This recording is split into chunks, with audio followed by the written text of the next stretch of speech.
ओम नमः शिवाय. हर हर महादेव. भगवान भोलेनाथांच्या कृपेने तुमच्या सर्व इच्छा मनोकामना पूर्ण हो.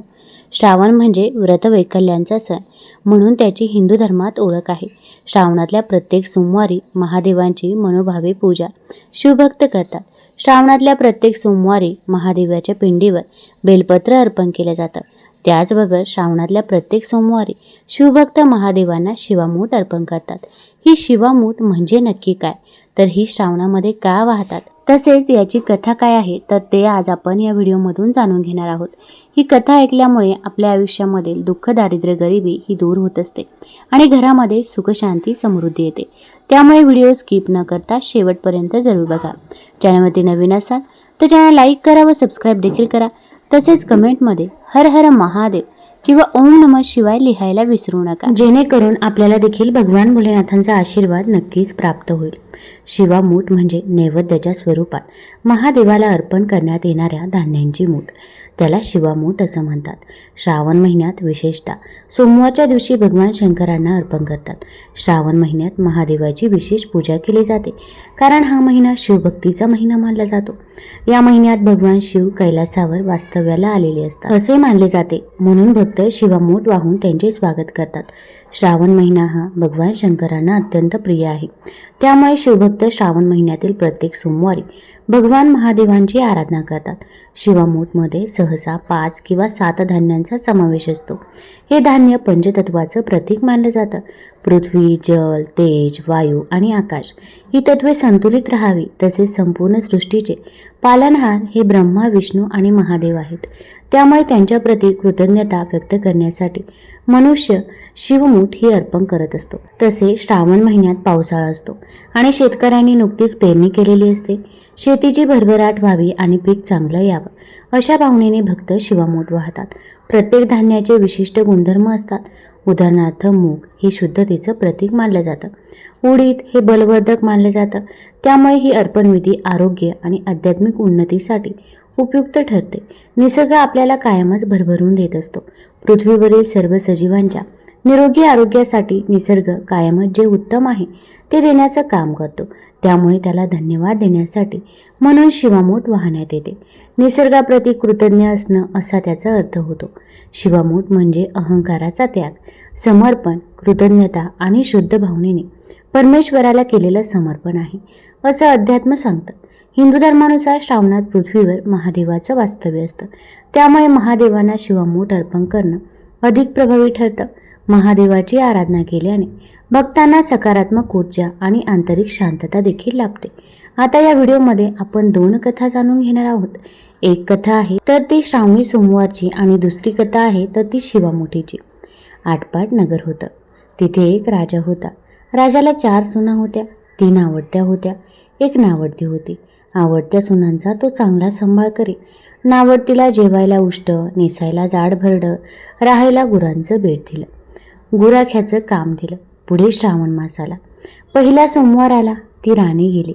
नागकन्या, देवकन्यांची भेट झाली. त्यांना विचारलं, बाई कुठे जाता? महादेवाच्या देवळी जातो. शिवामूठ वाहतो. त्यानं काय होतं, व्रताराची भक्ती होते, इच्छित कार्य सिद्धीत जातं. मुलं बाळं होतात, नावडती माणसं आवडते होतात, वडील मनुष्यापासून सुखप्राप्ती होते. मग त्यांनी हिला विचारलं, तू कोणाची कोण? मी राजाची सून, तुमचे बरोबर येते. त्यांच्याबरोबर देवळात गेले. नागकन्या, देवकन्या वसावसू लागल्या. नावडती म्हणाली, काय ग बायानं वसावसता? आम्ही शिवामुठीचा वसावसतो. त्या वशाला काय करावं? मूठ चिमूट तांदूळ घ्यावे, शिवराई सुपारी घ्यावी, गंध फूल घ्यावं, 2 बेलाची पानं घ्यावी, मनोभावे पूजा करावी. हाती तांदूळ घ्यावे आणि तोंडानं शिवा शिवा महादेवा, माझी शिवामूठ ईश्वरा देवा, सासू सासऱ्या दिरा भावा, ननंदा जावा भ्रातारा, नावडती आहे ती आवडती कर रे देवा असं म्हणून तांदूळ व्हावेत. संध्याकाळपर्यंत उपवास करावा. उष्टमाष्ट खाऊ नये. दिवसा निजू नये. उपवास नाही निभवला तर दूध प्यावं. संध्याकाळी आंघोळ करावी. देवाला बेल वाहावा आणि मुकाट्यानं जेवण करावं. हा वसा 5 वर्षे करावा. पहिल्या सोमवारी तांदूळ, दुसऱ्यास तीळ, तिसऱ्यास मूग, चौथ्यास जव आणि 5वा आला तर सातू शिवामुठी करता घेत जावे. पहिल्या सोमवारी सगळं साहित्य नागकन्या, देवकन्यांनी दिलं आणि दुसऱ्या सोमवारी हिला घरून आणायला सांगितलं. त्या दिवशी हिनं मनोभावे पूजा केली. संपूर्ण दिवस उपवास केला. जावनंदांनी उष्टमाष्ट पान दिलं ते तिनं गायला घातलं. शंकराची आराधना केली आणि दूध पिऊन निजून राहिले. पुढं दुसरा सोमवार आला. नावडतीनं घरातून सर्व सामान मागून घेतलं. पुढं रानात जाऊन नागकन्येबरोबर मनोभावे पूजा केली आणि शिवा शिवा महादेवा, माझी शिवा मूठ ईश्वरा देवा, सासू सासरा दिरा भावा ननंद जावा भ्रतारा, नावडती आहे ती आवडती कर रे देवा, असं म्हणून तीळ वाहिले. संपूर्ण दिवस उपवास केला. शंकराला बेल वाहिला. दूध पिऊन निजून राहिली. संध्याकाळी सासू सासऱ्यांनी विचारलं, तुझा देव कुठं आहे? नावडतीनं जबाब दिला, माझा देव फार लांब आहे. वाट कठीण आहे. काटे कुठे आहेत. साप वाघ आहेत. तिथं माझा देव आहे. पुढं तिसरा सोमवार आला. पूजेचं सामान घेतलं. देवाला जाऊ लागली. घरची माणसं मागं चालली. नावडते तुझा देव दाखव म्हणून म्हणू लागले. नावडतीला रोजचा सराव होता. तिला काही वाटलं नाही. यांना काटे कुठे पुष्कळ लागले. नावडतीची दया आली. आजपर्यंत रानात कशी येत असेल कोण जाणे.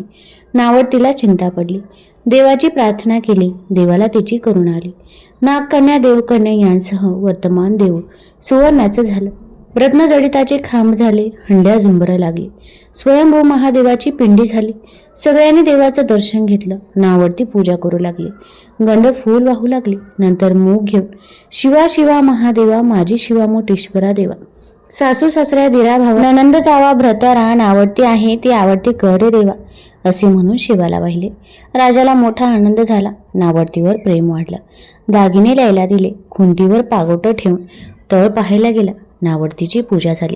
पूजा झाल्यावर सगळी माणसं घराबाहेर आली. इकडे देऊळ अदृश्य झालं. राजा परत आला. माझं पागोटं देऊळी राहिलं. देवळाकडे आणायला गेला तो तिथं एक लहान देऊळ आहे. तिथं एक पिंडी आहे. वर आपण केलेली पूजा आहे. जवळ खुंटीवर पागोटा आहे. तेव्हा त्यानं सुनेला विचारलं, हे असं कसं झालं? माझा गरिबाचा हाच देव. मी देवाची प्रार्थना केली, त्यानं तुम्हाला दर्शन दिलं. सुनेमुळे देव भेटला म्हणून तिला पालखीत घालून घरी आणली. नावडती होती ती आवडती झाली. जसा तिला शंकर प्रसन्न झाला तसा तुम्हा आम्हा हो. ही 60 उत्तराची कहाणी 5 उत्तरी सफळ संपूर्ण हो. आता आपण श्रावणी सोमवारची व्रतकथा ऐकूया. तत्पूर्वी एक विनंती आहे, चॅनलवरती नवीन असाल तर चॅनल लाईक करा व सबस्क्राईब देखील करा. तसेच तुम्ही हा व्हिडिओ कुठून बघत आहात ते देखील आम्हाला जरूर कळवा आणि कमेंटमध्ये ओम नमः शिवाय किंवा हर हर महादेव लिहायला विसरू नका. आटपाट नगर होतं. तिथं एक राजा होता. त्याला 4 बायका होत्या. राजानं एकेकीला एक एक काम वाटून दिलं. पहिलीला दूध दुभत्याचं काम सांगितलं. दुसरीला स्वयंपाकाचं सांगितलं. तिसरीला मुलाबाळांचं सांगितलं. चौथीला आपली सेवा करण्यास सांगितली. अशी कामं वाटून दिली. असं बरेच दिवस चाललं. पुढं बायकांत भांडणं लागली. एक म्हणे तूच का मुलाबाळांचं करावंस, दूध दुभत्याचं का करू नये. दुसरी म्हणे हिनच का राजाची सेवा करावी आणि आम्ही का करू नये. तिसरी म्हणे मीच का स्वयंपाकीन बाई व्हावे. अशी आपली चौघींची भांडणं लागली. हे एके दिवशी राजाच्या कानी गेलं. राजाचं मन उद्विग्न झालं. मुख चिंताक्रांत झालं. तसाच उठला, कचेरीत गेला. इतक्यात तिथं वसिष्ठ ऋषी आले. राजानं त्यांना नमस्कार केला. बसायला आसन दिलं. वसिष्ठांनी राजाचं तोंड पाहिलं. चिंताक्रांत दिसलं. वसिष्ठांनी कारण पुसलं. राजाने सांगितलं. ऋषी व राजा उठले. राणीच्या महाली गेले. 4ही राण्यांना एक ठाई हाक मारली. भांडणाचं कारण पुसलं. राण्यांनी सांगितलं. पहिली म्हणाली मीच का असं करावं. दुसरी म्हणाली मीच का असं करावं. अशी आपली चौघींनी कारणं सांगितली. राजा म्हणाला, मला आपली यांना हीच कामं सांगावीशी वाटतात. तेव्हा वसिष्ठांनी अंतदृष्टी लावली. भांडणाचं कारण शोधून काढलं. नंतर ते आपल्या पहिल्या राणीकडे वळाले. तिला म्हणाले, अगं तुला दूध दुभत्याचं काम सांगितलं आहे ना. ती म्हणाली, हो तर मग ऐक आता. तू आदल्या जन्मी गाय होतीस. रानात नेहमी चरत असत. तिथं जवळच एक शिवलिंग होतं. भर 2 प्रहरी त्याजवळ तू दुधाच्या धारा धरीस. त्याजवळ अभिषेक करीस. त्यामुळे तुला हा जन्म आला. राजाची राणी झालीस, पण गेल्या जन्मीचं व्रत अपुरं राहिलं. ते पुरं व्हावं म्हणून शंकरानं ही आज्ञा राजाला केली. त्यानं ती तुला सांगितली, ती तू मान्य कर. नवराच म्हणी शंकर धर. जसं तो सांगेल तशी तू वाग, म्हणजे तुझं कल्याण होईल आणि शेवटी कैलासाला जाशील, असा ऋषींनी आशीर्वाद दिला. राणीनं त्यांना नमस्कार केला. भांडण सोडून दिलं.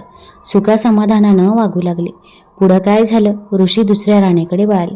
तिला विचारले, तू का गं भांडतेस? ती म्हणाली, मीच का स्वयंपाकीन व्हावं. याचं मला कारण सांगा. ऋषींनी अंतर्ध्यान लावलं. कारण शोधून काढलं. ते म्हणाले, बाई आदल्या जन्मी तू एक गरीब ब्राह्मणाची बायको होतीस. कोरांना मागत असत तेव्हा दर सोमवारी उपवास करीत. भिक्षेला जात, 5च घरी गुरांना मागत, त्याचा स्वयंपाक करून महादेवाला नैवेद्य दाखवीस. ही भक्ती देवाला आवडली. त्यानं तुला राजाची राणी केली. राजानं तुला हे काम लावून दिलं आणि ते तू मान्य कर. सगळ्यांना जेवू घाल. सगळ्यांचाच आत्मा थंड कर, म्हणजे तुझं व्रत पुरं होईल. मनोभावे राजाची सेवा कर, म्हणजे ती शंकरास पावेल आणि ती तुला कैलास लावेल. असा तिला आशीर्वाद दिला. राणीनं ऐकला व ती सुखा समाधानानं वागू लागली. पुढे ऋषी तिसऱ्या राणीकडे वळाले. भांडणाचं कारण विचारलं. राणीने सांगितलं. ऋषींनी अंतर्ध्यान लावलं. पूर्वजन्मीची हकीकत जाणली. राणीला म्हणाले, आदल्या जन्मी तू वानरीण होतीस. दर सोमवारी चांगली चांगली फळं शंकराला अर्पण करत, स्वतः पण उपवास करत असा तुझा नेम असे. म्हणून तुला देवानं राजाची राणी केली. तू दिलेल्या फळांची देवानं तुला मुलं दिली. राजानं ती तुला सांभाळायला लावली. ती तू आनंदाने सांभाळ, सुखानं वाग. यातच तुझं कल्याण होईल. तुला शंकर प्रसन्न होईल. असा तिला आशीर्वाद दिला. राणीनं नमस्कार केला व सुखानं वागू लागली. पुढं काय झालं? ऋषी चौथ्या राणीकडे वळाले. तिला भांडणाचं विचारलं. तिनं सांगितलं. ऋषी म्हणाले, आदल्या जन्मी तू घार होतीस. आभाळात तू उडत होतीस. त्याच्या खाली एक शिवलिंग होतं. भर 2 प्रहरी तू त्याच्यावर छाया धरीस. म्हणून तुला शंकर प्रसन्न झाला. त्यानं राजाची राणी केली आणि चप्पर पलंगावर बसवली. असं त्यानं तुला सुख दिलं. तसं तू राजाला दे, म्हणजे तुझं कल्याण होईल. असा आशीर्वाद दिला. ऋषींनी 4 राण्यांचं समाधान केलं आणि भांडण मिटवलं. राजाला आनंदी केलं व आपण तिथून निघून गेला. पुढे सगळ्या राण्या आनंदानं वागू लागल्या. तशा तुम्ही आम्ही वागा. ही 60 उत्तराची कहाणी 5 उत्तरी सफल संपूर्ण हो. कहाणी सोमवारची, खोलवर दुधाची. एका परमेश्वरा तुमची कहाणी. आटपाट नगर होतं. तिथे एक राजा होता. तो मोठा शिवभक्त होता. त्याच्या मनात आपल्या महादेवाचा गाभारा दुधानं भरावा असं वाटत होतं. परंतु हे घडतं कसं अशी त्याला चिंता पडली. प्रधानानं युक्ती सांगितली. राजानं दौंडी पिटवली. गावातल्या सर्व माणसांनी आपल्या घरचं सगळं दूध घेऊन दर सोमवारी महादेवाच्या देवळी पूजेला यावं. सर्वांना धाक पडला. घरोघरची माणसं घाबरून गेली. कोणाला सुचेनासं झालं. त्याप्रमाणे घरात कोणी दूध ठेवलं नाही. वासरांना पाजलं नाही. मुलांना दिलं नाही. सगळं दूध देवळात नेलं. गावचं सर्व दूध गाभाऱ्यात पडलं तरी देवाचा गाभारा भरला नाही. दुपारी एक चमत्कार झाला. एक म्हातारी बाई होती. तिनं आपल्या घरचं कामकाज आटपलं. मुलाबाळांना खाऊ घातलं. लेकी सुनांना न्हाऊ घातलं. गाई वासरांना चारा घातला. त्यांचा आत्मा थंड केला. आपल्या जीवाचं सार्थक व्हावं म्हणून थोडंसं गंध फूल घेतलं. 4 तांदळाचे दाणे घेतले. 2 पेलाची पानं घेतली आणि खुलभर दूध घेतलं. बाई देवळात आली. मनोभावी पूजा केली. थोडं दूध नैवेद्याला ठेवलं. देवाची प्रार्थना केली. जय महादेवा नंदिकेश्वरा. राजानं पुष्कळ दूध तुझ्या गाभाऱ्यात घातलं, पण तुझा गाभारा भरला नाही. माझ्या खुलभर दुधानं भरणार नाही, पण मी आपली भावभक्तीने अर्पण करते. असं म्हणून राहिलेलं दूध गाभारी अर्पण केलं. पूजा घेऊन मागे परतली. इकडे चमत्कार झाला. म्हातारी परतल्यावर गाभारा भरून गेला. हे गुरुवानं पाहिलं. राजाला कळवलं, परंतु त्याचा काही केल्या पत्ता लागेना. दुसऱ्या सोमवारी राजानं देवळी शिपाई बसवले, तरीही शोध लागला नाही. चमत्कारही असाच झाला. पुढे 3ऱ्या सोमवारी राजा बसला. म्हातारीच्या वेळेस गाभारा भरला. राजानं तिचा हात धरला. म्हातारी घाबरून गेली. तिला अभयवचन दिलं. तिनं कारण सांगितलं. तुझ्या आज्ञेने काय झालं? वासरांचे मुलांचे आत्मे तळतळले. मोठ्या माणसांचे हाय हाय माथी आले. हे देवाला आवडत नाही म्हणून भरत नाही. याला युक्ती काय करावी? मुला वासरांना दूध पाजावं. घरोघरी सगळ्यांनी आनंद करावा, म्हणजे देवाचा गाभारा भरेल. देव संतुष्ट होईल. नंतर राजानं म्हातारीला सोडून दिलं. गावात दवंडी पेटवली. 4थ्या सोमवारी राजानं पूजा केली. मुलाबाळांना गाई वासरांना दूध ठेवून उरलेलं दूध देवाला वाहिलं. हात जोडून प्रार्थना केली. डोळे उघडून पाहतो तो देवाचा गाभारा पूर्ण भरून गेला. राजाला आनंद झाला. म्हातारीला इनाम दिले. लेकी सुना घेऊन ती सुखानं नांदू लागली. तसे तुम्ही आम्ही नांदू. ही 60 उत्तराची कहाणी 5 उत्तरी सफल संपूर्ण हो. तुम्हाला जर ही कथा आवडली असेल तर चॅनल लाईक करा, सबस्क्राईब करा आणि आपल्या मित्रपरिवारासोबत जरूर शेअर करा. धन्यवाद.